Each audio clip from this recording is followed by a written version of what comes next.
Agora, a gente quer saber se a era de ouro na relação entre Brasil e Europa acabou? Tiago Aragão, diretor de estratégia da Arco Advice, é o nosso convidado. Tiago, seja muito bem-vindo ao Hora H do Agro. Muito obrigado, é um prazer estar aqui novamente. Da mesma forma, é muito bom recebê-lo. Primeira questão, você acredita que temos ambiente para fechar esse acordo Mercosul-União Europeia até o fim do ano, como sinalizaram aí os europeus, toda essa intenção? Ou essa era de ouro na relação entre Brasil e Europa já ficou para trás? Bom, primeiro que eu não vejo uma unidade de visão e percepção entre os europeus, né? Existem inúmeros interesses distintos entre eles, e por mais que eles conseguiram apresentar uma visão de uma proposta que pode ser feita com o Brasil, no fim das contas existem alguns países que não têm tanto interesse de avançar isso quanto outros. A França, por exemplo, é notório que o posicionamento dos fazendeiros franceses ao longo dos últimos anos tem sido de dificultar um relacionamento entre a União Europeia e o Mercosul, e é compreensível o lado deles, até porque eles percebem que o Brasil pode acabar prejudicando a capacidade que eles têm de dominar determinados setores do mercado. O pulo do gato, que foi a grande sacada do governo francês, que acaba se expandindo um pouco para outros governos, é vincular os temas ambientais.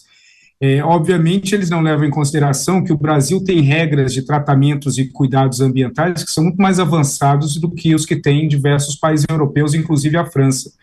E quando se trata e coloca um assunto desse como um condicionante para um acordo, isso cria uma situação assimétrica entre os sócios, ou seja, não há mais sociedade. O que existe é uma relação entre um acima e um outro abaixo. Isso explica por que o percentual de comércio entre Brasil e União Europeia tem diminuído de 2012 para cá.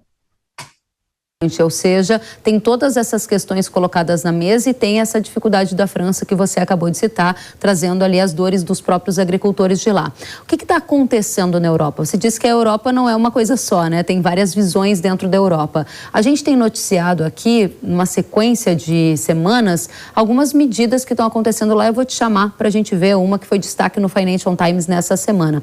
Dá uma olhadinha, você e o pessoal de casa, né? Enquanto a União Europeia aumenta as exigências ambientais para exportadores, países que compõem o bloco econômico seguem sofrendo com a disparada dos alimentos. Nessa semana, uma reportagem do jornal Financial Times, que está ilustrada na TV, revelou que após pressão do governo, produtores rurais concordaram em reduzir os preços dos alimentos na França. Segundo o ministro das Finanças do país, 75 produtores se comprometeram a reduzir os valores até julho e que as autoridades iriam realizar verificações para garantir que os produtores cumprissem os seus compromissos. O ministro francês ameaçou ainda nomear e envergonhar aqueles que não cortarem os preços e cobrar um imposto inesperado dos produtores rurais se as cotações não começarem a cair. Tiago, parece até uma história estranha. O que está acontecendo na Europa, hein?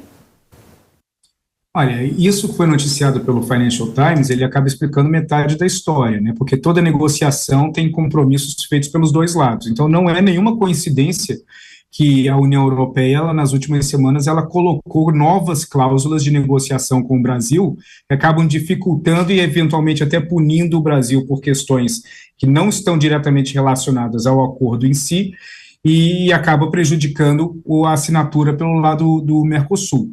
É natural. Então, se os fazendeiros franceses eles estão abrindo mão de reajustar seus preços por conta da inflação no país e a tentativa do governo de conter a inflação, o lado do governo aceitou a narrativa dos franceses de colocar um pé no freio na formalização de um acordo com o Mercosul. Então, o que a gente vai ver é que enquanto essa situação não se normalizar na Europa, e está tudo conectado, a questão da inflação está alta porque quando a gente teve o início da guerra na Ucrânia, a gente tem um volume de trigo que passou a ser isolado do mercado, que era exportado a partir da Ucrânia, criando uma inflação em cima desse grão especificamente. Isso acaba se estendendo para outros produtos, outras commodities, que acaba afetando e gerando inflação e afeta os fazendeiros franceses. Então, é natural que eu não vejo, até o final do ano, uma solução clara num acordo entre Mercosul e União Europeia, até a situação doméstica, como na França agora mencionado, se solucione por questões inflacionárias que são decorrentes de temas terceiros, como a guerra na Ucrânia. Muito bem. É precipitado concluir que a relação de ouro entre Brasil e Europa já ficou para trás?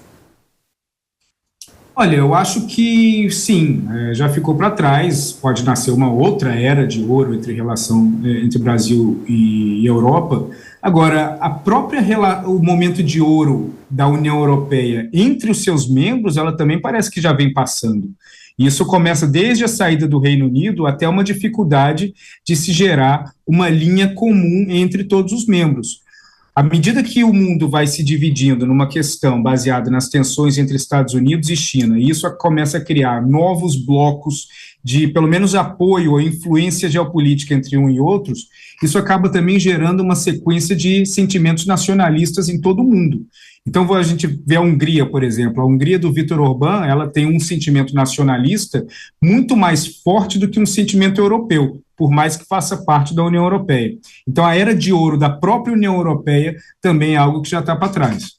Interessante, isso conecta muito com a minha próxima pergunta a você, né? Essa visita da Europa aqui na América. Vamos chamar a atenção do Tiago e de todos que nos assistem para uma notícia que marcou essa semana também. A União Europeia e o Chile concordaram em fechar uma parceria em relação ao lítio, elemento fundamental para a fabricação de baterias para veículos elétricos. Segundo a agência de notícias AFP, o Chile é responsável por 34% da produção mundial de lítio e possui cerca de 36% das reservas do planeta. O que a Europa está buscando por aqui, hein, Tiago? Olha, é absolutamente importante, não só para quem lida com comércio exterior, quem acompanha tecnologia ou relações internacionais como um todo. Lítio hoje é o minério mais importante do planeta. E isso coloca o Chile, a Argentina e outros países numa condição de importância estratégica como esses países nunca tiveram. Como existe uma corrida entre alguns países para garantir acesso às poucas minas de lítio que existem no mundo, e principalmente as que estão concentradas no Chile, na Argentina, na Bolívia. A Bolívia ainda não começou o processo deles de exploração, mas principalmente no Chile e na Argentina, o que a União Europeia está fazendo? Ela está correndo, se adiantando para evitar que o controle das principais minas de lítio ou de exploração das principais minas de lítio no Chile caia nas mãos dos chineses. Porque hoje, como a concentração do processo de fabricação de baterias, seja para painéis solares, seja para turbinas eólicas, seja para baterias de veículos elétricos, para 1.000 outras utilidades, a China hoje ela tem um controle quase que absoluto da cadeia. Então, a partir do momento que ela tem um controle da cadeia, ela tem uma capacidade de influenciar diretamente a capacidade industrial e economia de inúmeros países no mundo que são e serão cada vez mais dependentes nos produtos que são derivados do lítio. Então, a partir do momento que a União Europeia se faz um acordo desse com o Chile, eles estão garantindo um fluxo próprio de lítio para dissociar e diluir um pouco da dependência que eles têm da China hoje. Então, esse foi um movimento muito importante e muito interessante pelo lado da União Europeia. Muito importante as suas considerações. Para a gente amarrar tudo que você brilhantemente trouxe para a gente, por que o agronegócio precisa prestar atenção em tudo o que está acontecendo e que a gente trouxe aqui na pauta? Quais são os pontos mais relevantes de conexão? O agronegócio, principalmente o agronegócio brasileiro, ele é altamente sofisticado tecnologicamente falando. Então, o nosso agronegócio, ele se tornou o mais poderoso do mundo pela nossa capacidade não só de gestão e também do ambiente fértil que nós temos no país, mas pela capacidade de unir ciência e tecnologia dentro do processo de gerar e plantar e colheita no país.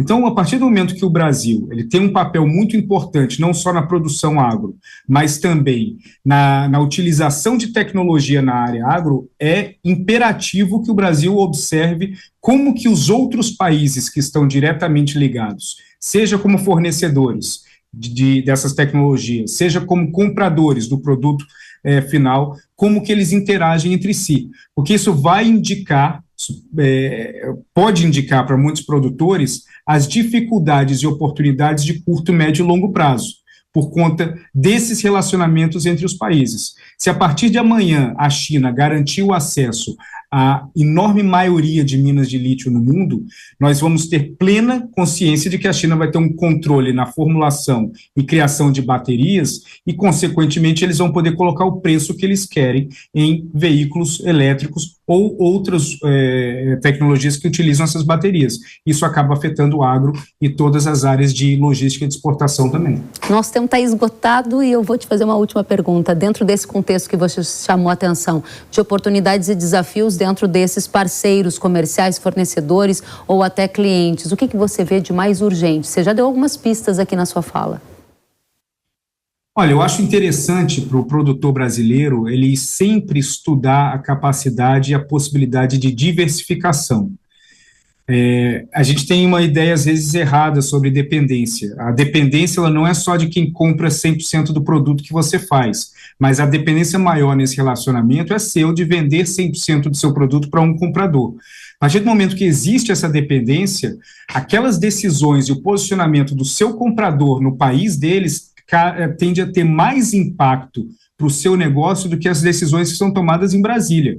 Então, para o produtor brasileiro, é absolutamente imperativo não só compreender a fundo como são os seus compradores, mas também buscar uma diversificação cada vez maior no seu portfólio. Tiago, muito obrigada mais uma vez. Tiago Aragão, diretor de estratégia da Arco Advice. Volte sempre, é muito bom ouvi-lo. Muito obrigado, um prazer. Até a próxima. A Companhia Nacional de Abastecimento